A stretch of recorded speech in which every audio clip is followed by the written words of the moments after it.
Así es. Buenas tardes a todos. Gracias por estar aquí esta tarde. Gracias, Padre Coldo, por su presentación, por sus amables palabras y gracias sobre todo a la CDP por invitarme a dar mi testimonio y las palabras que puedo contarles. Vamos a repasar muy brevemente lo que es ayuda a la Iglesia necesitada para que ustedes lo entiendan. Lo hacemos a través de una presentación y un pequeño vídeo. Empezamos con la presentación. Adelante. Ayuda a la Iglesia necesitada fue fundada en el año 47 por el padre Berenfried van Straten a petición del Papa Pío XII, inicialmente, y esto es muy bonito, para ayudar a más de 10 millones de refugiados alemanes que estaban fuera de su país, básicamente en países del telón de acero, y tanto para darles ayuda material como ayuda espiritual. Se creó una cosa francamente bonita, un auténtico milagro, que fue pedir a los países, a las personas que habían sufrido el nazismo y la Segunda Guerra Mundial, pedirles caridad hacia los alemanes.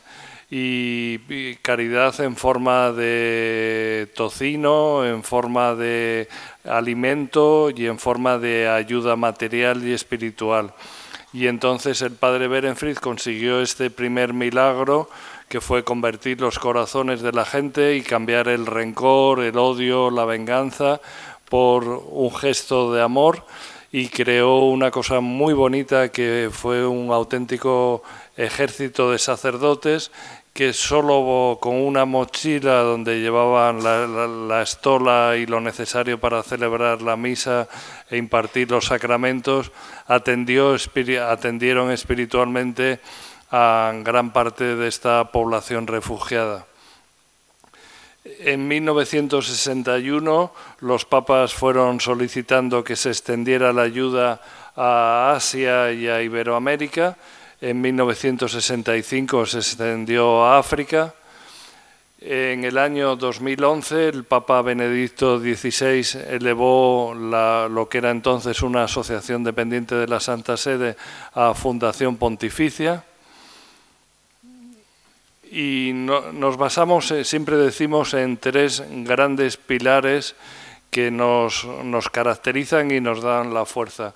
Por una parte, la sensibilización a través de la difusión de la comunicación por todos los medios que podemos, como puede ser esta conferencia que estamos teniendo, pueden ser las redes sociales, pueden ser la radio, la televisión, etcétera. La oración, importantísimo. Oración que hace de puente con millones de hermanos nuestros. Y aquí quiero llamarles la atención sobre una cosa que insistiré luego. No es simplemente oración de aquí, de Occidente, hacia los pobrecitos. Ellos rezan por nosotros, porque están, y así nos lo transmiten, están muy preocupados por la fe en Occidente. La oración necesita ir en los dos sentidos. Y a ellos les preocupa cómo estamos en Occidente. Y por supuesto, la caridad en forma de aportación económica para cubrir los más de 6.000 proyectos pastorales que cada año atendemos. Esta frase del padre Berenfried a mí me encanta y me parece además muy potente. Ayer la subrayó en un artículo, una entrevista que me hizo un periodista para el debate. Decía, la Iglesia está más floreciente allí donde sufre y está más necesitada allí donde los cristianos huimos de la cruz. Esto es para preguntarnos cuál es realmente la Iglesia necesitada, la que carece de recursos humanos, la que parece que está abandonada, pero tiene esa fe de la que nos hablaba Javier hace un momento, una fe fuerte, una fe valiente, una fe comprometida, una fe que es capaz de perdonar todo el mal que se le hace. Y sin embargo, a lo mejor en Occidente, y esta es una pregunta que dejo en el aire, tenemos una fe donde huimos de la cruz. Esto es lo que quería cerrar con un pequeño vídeo, que adelante, por favor.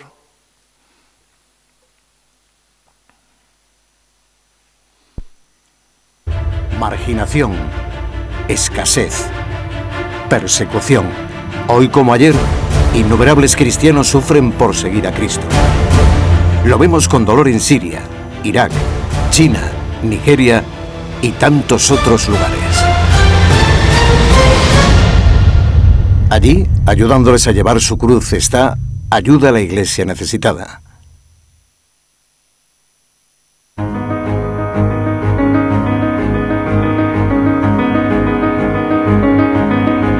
Muchos otros cristianos no son perseguidos, pero sufren la necesidad.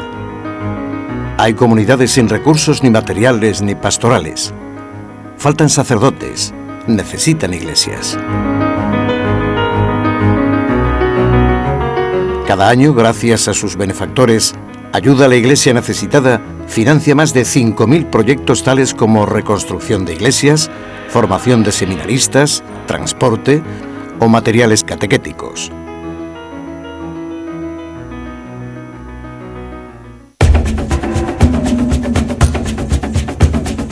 El objetivo primordial es la evangelización por todos los medios.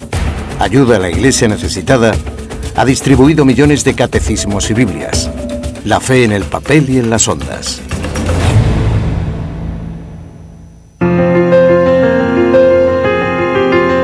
Convencidos de que la presencia de la Iglesia cambia el corazón del hombre y es el motor del desarrollo en cualquier parte del mundo.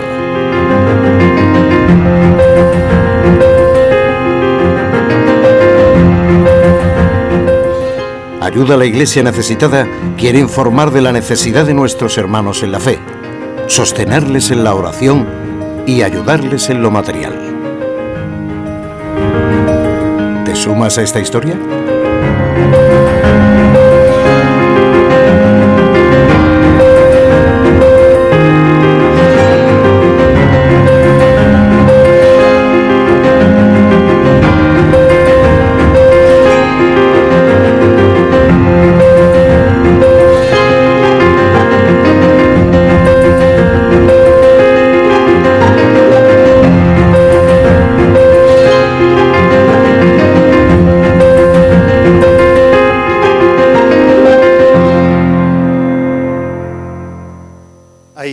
Como del acto supremo del perdón, que es sobrenatural, surge también una obra que hoy es imparable y muy necesaria en el contexto actual. Porque, querido Javier, nosotros en Occidente tenemos una percepción de que lo que ha crecido es la libertad en el mundo, pero esto no es así. La persecución y discriminación religiosa en el mundo cada vez es más alarmante.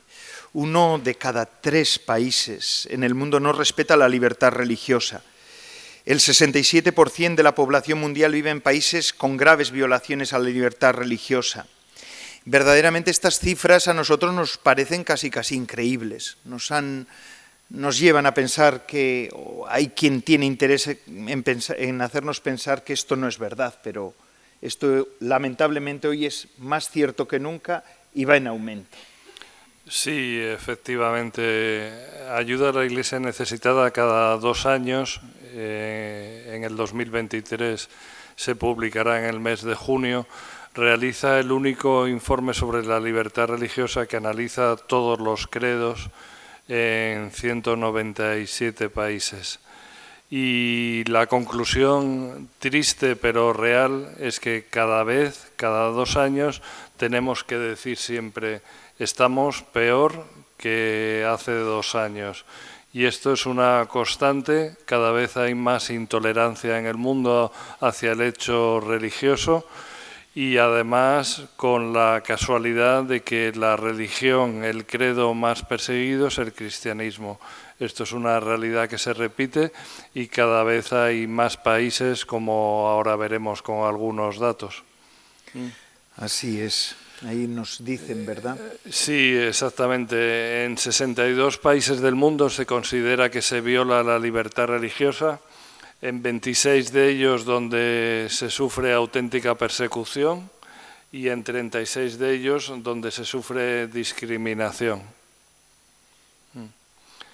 Y como decías, nada menos que si decimos la cifra en millones de personas, también nos impresiona. De los más de 7.000 millones de personas que tiene el mundo, 5.200 millones de personas viven en países donde no se respeta el derecho a tener un credo religioso, a mantenerlo o a poder cambiar, cosa fundamental, cosa que en muchos países no se respeta esta posibilidad de cambiar de credo religioso, de convertirse a otra religión.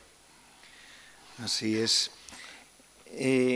¿Quiénes son? ¿Cuáles son los factores que llevan a esta situación? ¿Cuáles son las razones por las que los seres humanos no pueden vivir en libertad su fe? Bueno, la libertad religiosa es un hecho fundamental que no va aislado. De hecho, se dice que es un derecho raíz, que es un derecho fundamental y que cuando falla la libertad religiosa es el barómetro ineludible de que están fallando otros derechos fundamentales como el derecho de reunión, el derecho de expresión, etcétera, etcétera. Y esto suele ocurrir. En principio nosotros detectamos 3 orígenes de la falta de libertad religiosa. Uno de ellos viene de gobiernos autoritarios, gobiernos muchas veces de índole comunista, como el de Corea del Norte, el de China, el de Cuba, el de Nicaragua, etcétera, el de Venezuela, donde este tipo de autoritarismo impone la ley sagrada del proletariado o de un totalitarismo que nos parece aparentemente caducado, pero que afecta a millones de personas en el mundo. Nada menos que casi a 3.000 millones de personas. Luego, quizás la forma de intolerancia más conocida por nosotros en Occidente es la que viene del ámbito del radicalismo islámico, que lo hemos sufrido a través de los zarpazos, de los atentados que ha hecho en Europa y en muchas partes del mundo, afectando a 1.252 millones de personas. Y luego un tercer origen quizás muy desconocido, pero que también afecta a muchísimas personas, que es el nacionalismo radical que se está imponiendo en países como la India, como Myanmar o otros países de la zona. La India, donde aparentemente tenemos la imagen de que todo es paz, idílico, etcétera, dista mucho de esta realidad. Un país que está ya avanzando en población, superando en población a China, es la 5ª economía del mundo, pero que tiene unas desigualdades brutales y unas injusticias tremendas.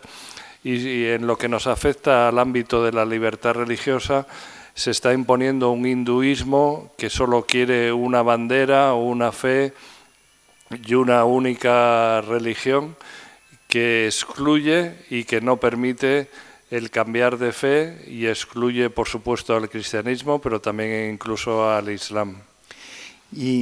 Pero hablando del cristianismo, cuando hablamos del cristianismo, ¿esto cuánto influye en el número de los cristianos? ¿Qué datos podemos dar de nuestros hermanos perseguidos? Sí, pues nada menos que el 27% de los cristianos del mundo vive en países donde se discrimina o se persigue, y esto supone en cifras, si pasa, nada menos que 646 millones de cristianos, una auténtica barbaridad de países. Así es. Esto no es en todos los sitios igual, hay focos geográficos de discriminación y persecución religiosa.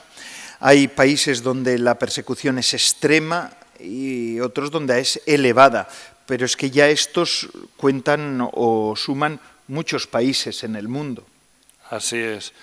En el mapa que ponemos de la libertad religiosa pintamos en naranja los países del mundo donde se reporta como discriminación y en rojo aquellos países con claros síntomas de persecución.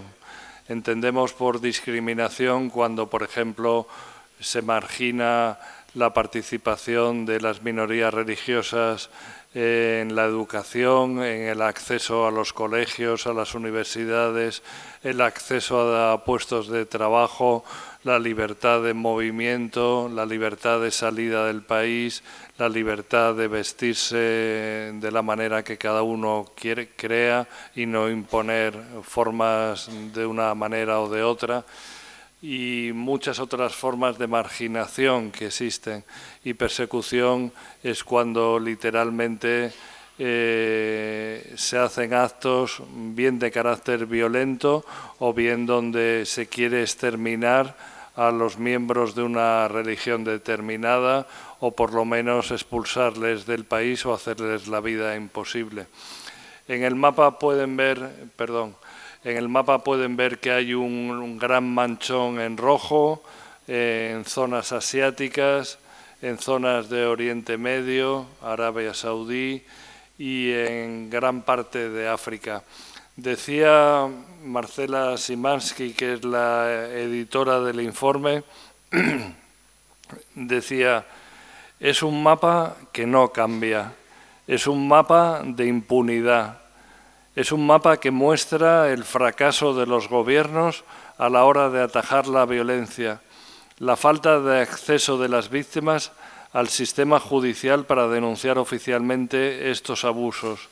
Y es un mapa que muestra el fracaso de la comunidad internacional a la hora de ejercer una presión real sobre los líderes de naciones que persiguen a otros por su religión o que permiten que lo hagan agentes no estatales.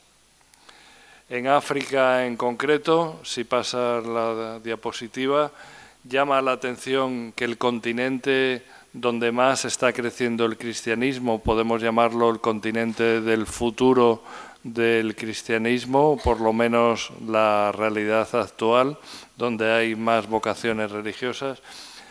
Prácticamente en la mitad del país, en el 42%, de los países de África, todo ese manchón rojo, se viola la libertad religiosa.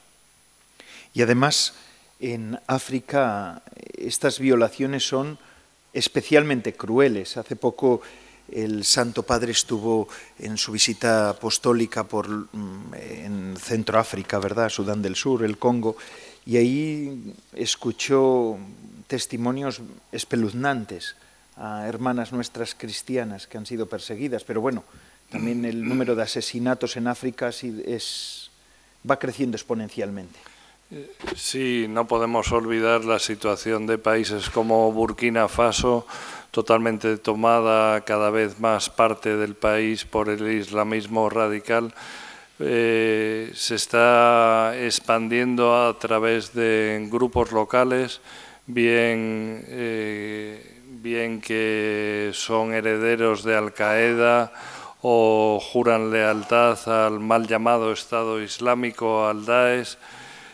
Se cree que hay más de 200 grupos terroristas en toda África de esta índole islamista y que están haciendo un daño impresionante y que están pues destrozando el continente, buscando también los recursos naturales y ayudados, y esto es quizás lo más triste, por grandes potencias con las que Occidente hace los mejores contratos, como es Arabia Saudí.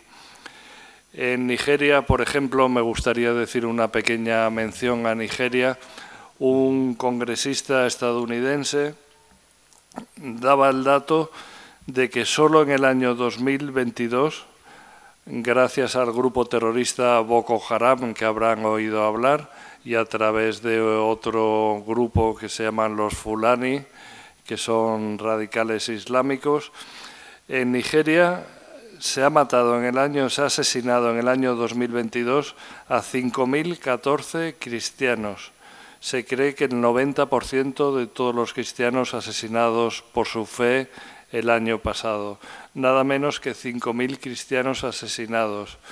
Yo he estado en Nigeria, he podido visitar tumbas de chicos y chicas jóvenes cuyo único delito era estar cantando en el coro de una iglesia un domingo, y he visitado, he rezado delante de sus tumbas, y la verdad que he visto cómo la gente herida por la metralla es capaz de perdonar, es capaz de acercarse a su hermano protestante que también es perseguido y que también sufre atentados, es capaz de poner su llanto en el hombro de su hermano, y son capaces de realmente de cambiar las circunstancias del mundo, de cambiar la espiral de violencia y no contestar al odio con más odio, no contestar a la metralleta con más metralla, sino contestando con perdón. Y esto es algo admirable.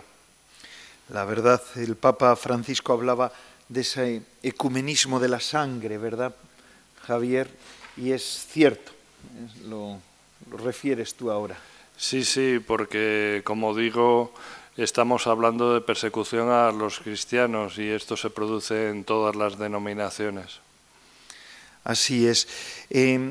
Javier, tenemos que hablar de persecución religiosa y es verdad que uno de los factores fundamentales, aunque no es el único, pero es el fundamental y sin él no podemos, cuando hablamos de persecución religiosa no podemos obviar esta realidad, ¿no? Es el yihadismo. El yihadismo ha tenido una evolución también en estos últimos años y está cada vez más activo, ¿verdad? Sí, desgraciadamente se piensa que porque ha acabado la guerra en Irak o en Siria, aunque todavía existen focos de violencia en algunas zonas de este último país y encima han sufrido las consecuencias del terremoto de Turquía, se piensa que porque ha sido derrotado el Daesh en estos países, el yihadismo está menos activo o quizás exceptuando el salvaje atentado de Algeciras al sacristán, que nos ha golpeado a todos de una forma muy directa y muy brutal. Son auténticos mártires de la fe, como el sacerdote francés que hace 5 años fue asesinado mientras celebraba misa. Pensamos que el yihadismo está menos activo, pero es todo lo contrario, se está expandiendo, como hemos indicado, se expande por África, donde encuentra un caldo de cultivo facilísimo para crecer, que es la pobreza y son los gobiernos corruptos y débiles. Se está expandiendo por Asia, países como Pakistán, Bangladesh, y determinadas zonas cercanas están sufriendo las garras de este yihadismo cada vez más radical, cada vez más violento. Y esto se está extendiendo. ¿Cuáles son los factores fundamentales de este califato transcontinental del que se habla ahora? ¿Qué es lo que pretende? Lo que pretende es, utilizando las nuevas tecnologías, Internet básicamente, es considerar uno de los mandatos que dice el Corán, que es todo musulmán hombre tiene que hacer la guerra santa al infiel, y entonces la yihad, la guerra santa, es una obligación que no cesa hasta que no acaba el último infiel. Perdón.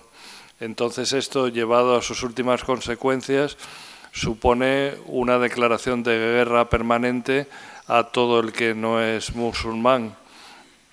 Y tomado esto al pie de la letra, nos lleva a las barbaridades y al grado de fanatismo de los terroristas que cometen atentados y de otros que tenemos en muchos países de Occidente y que son un caldo de cultivo perfecto, son una bomba de relojería para que esto no cese y continúe. Esto es básicamente lo que pretende esta forma de entender la religión de Mahoma. Muy bien. Esto también en los países donde el yihadismo ha sido fuerte, pues también son como santuarios, dicen algunos, ¿verdad?, para estos fundamentalistas. Sí, como sabrán todos, tenemos dos grandes países de los cuales salen muchísimas noticias en los medios. Arabia Saudí básicamente es el gran corazón, el gran pulmón que sostiene el sunismo en el mundo, que financia mezquitas, madrazas, que son las escuelas de formación coránica. Yo, por ejemplo, las he visitado en Pakistán. Y que financia también, esto es triste decirlo, pero que todos sabemos que financia también a grupos terroristas. Y el otro gran país es Irán, que no solo es un país al que hay que hacer mención por la falta de libertad de las mujeres en su país, o por auténtica falta de derechos civiles, que tristemente es así, sino que es el gran financiador del chiismo, curiosamente con odio a muerte a los sunitas y peleados entre ellos. Pero esta realidad de estos dos grandes países, que a través de la financiación del petróleo y de otro tipo de tráficos, incluido el tráfico humano, están financiando gran parte de este yihadismo. Le escuchaba yo a un embajador de España en uno de esos países, no voy a decir cuál, que todo el problema del ISIS era una de las páginas más nauseabundas de la historia reciente del mundo. Así es. Pero el Estado Islámico, mal llamado Estado Islámico, el Daesh, no es sino la expresión de este yihadismo fanático que en un momento determinado, cuando el 11 de septiembre se llama Al-Qaeda, y luego se llama Daesh, luego se llama Abu Sayyaf en Filipinas, o luego se llama de mil maneras en África y en otros países. Lo de menos es eso, lo más importante es que se ayudan entre sí, se financian entre sí, colaboran y tienen una ideología absolutamente perversa y fanática. Y se habla también de una persecución silenciosa. ¿A qué nos referimos cuando hablamos de persecución silenciosa, persecución educada? Sí, el término persecución educada lo acuñó el Papa Francisco, refiriéndose a un nivel diferente, porque no es comparable al grado de persecución que sufren en muchos de estos países, especialmente a los que coloreábamos en rojo, pero se refiere a la persecución o a la discriminación que cada vez es más acentuada, que está presente en países occidentales, en países en desarrollo. Nos referimos a través de un laicismo cada vez más agresivo, que cada vez quiere marginar el hecho religioso, quitarlo del espacio público y que lo religioso quede como está en las librerías del Corte Inglés o de los centros comerciales, junto con el vudú, los temas de fanatismo, de magia, de brujería, y te ponen ahí los libros de contenido religioso. Entonces, esto es una señal de que nos están quitando los valores tan fundamentales como puede ser el derecho a la vida. Leía, me parece que ayer o antes de ayer, que también está empezando, lleva tiempo ocurriendo en España, que a la puerta de los abortorios, de los hospitales donde se realizan abortos en Inglaterra, está absolutamente prohibido ya rezar. O sea, se está prohibiendo el hecho de rezar por la vida de los que están asesinando. Y quien dice esto dice la eutanasia, con las dificultades para objetar libremente los profesionales de la sanidad. Y quien dice esto dice ataques virulentos y manifiestos a templos religiosos, auténticas profanaciones que se están haciendo en distintas partes del mundo y de las cuales apenas si prestamos atención. Yo quiero llamarles la atención, aparte de todos los incendios de iglesias que ha sufrido nuestro país Francia, nuestro país vecino muy recientemente, quiero llamar la atención de un país desconocido, un país hermano de España como es Chile, donde nada menos que en el año entre octubre del 2019 y octubre del 2020 se han cometido actos vandálicos y daños en 59 iglesias de todo el país, la mayor parte de ellas católicas, y sin ir más lejos, el pasado sábado 4 de marzo, 8 desconocidos armados y encapuchados han incendiado una iglesia, Nuestra Señora de los Rayos, se llaman, vaya nombre.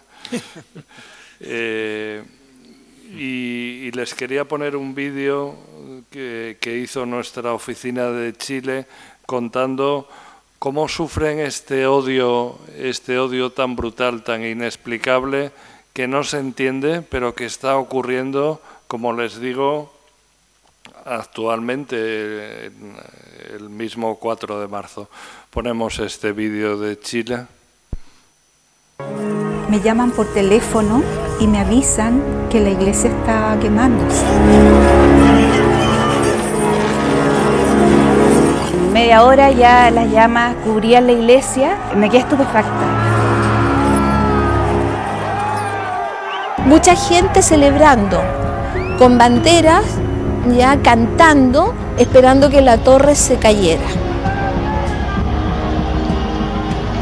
Y había otro grupo de las caras que yo veía de algunos vecinos de la impotencia. Yo lloraba, yo decía, Dios mío, ¿qué está pasando?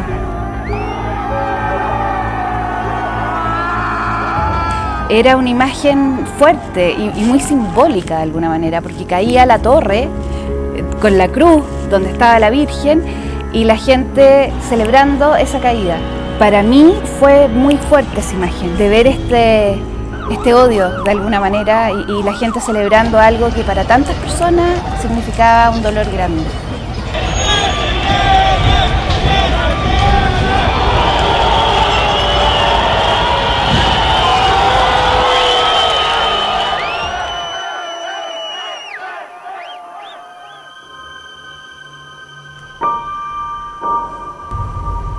Como que hubo una guerra. Y esta vez fue con mucha más violencia. Trataron de destrozar lo más que pudieron. Y ahora todo hecho ceniza, todo quemado, todas las vigas quemadas. Era hermoso, tenía sus dibujos, sus cosas, sus maderitas. Bendito sea Dios. Entonces duele mucho porque algo que para uno es parte importante de su identidad, de su ser, se ve destruido junto con este edificio. Y esto es de los pocos patrimonios que nos quedan. Es una iglesia de más de 150 años. Mi pensamiento es que esto no muera. Que esto no muera. Porque la verdad es que este es nuestro lugar de oración. Nosotros sabemos que la iglesia somos nosotros, pero es nuestro lugar de oración, donde nosotros nos juntamos, donde nosotros compartimos nuestra fe, donde se celebra nuestra misa.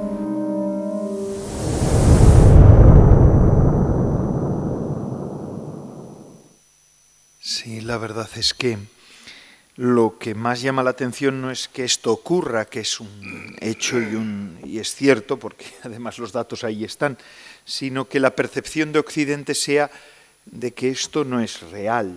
Eso también puede ser una cierta persecución, esta desinformación que hay en Occidente sobre estas cuestiones. Y muchas veces en la comunidad cristiana, en nuestras comunidades cristianas, tampoco hay mucha sensibilidad sobre estas cuestiones. Sí, aunque tengo que decir que en los últimos 15 años ha mejorado la información de este tipo de situaciones y este tipo de realidad, ha evolucionado, pero en cualquier caso dista mucho de llegar a un conocimiento público y de darle una notoriedad en los medios de comunicación como lo que realmente tiene.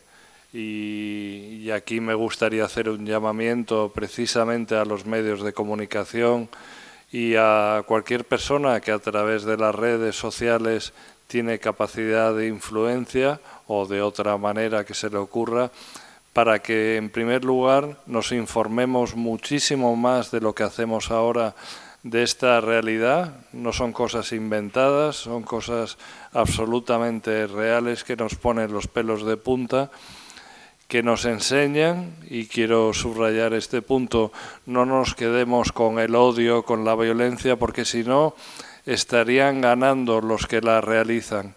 Quedémonos con la contestación a esa violencia, que como les he dicho, los cristianos de muchísimas partes del mundo nos enseñan que es el perdón, que es el amor, que es la reconciliación, que es poner la otra mejilla, la otra cara. Y desde luego tenemos que comprometernos muchísimo más a denunciar estos hechos, cada uno en la medida de lo posible, en los organismos internacionales, en los gobiernos, creando estructuras y creando una opinión pública que denuncie la falta de libertad religiosa y la persecución a la que están sometidos muchísimos hermanos nuestros. Pues muchas gracias, Javier Menéndez Ros, director de la Fundación Pontificia Ayuda a la Iglesia Necesitada. Es una llamada también. Ayuda a la Iglesia Necesitada tiene una página web. Hay muchos de estos vídeos, muchas de estas presentaciones o informaciones están en la página web, ¿verdad? Así es, así es. Encantados de que cualquiera la pueda visitar. Y pueda bajar pues vigilias, oraciones.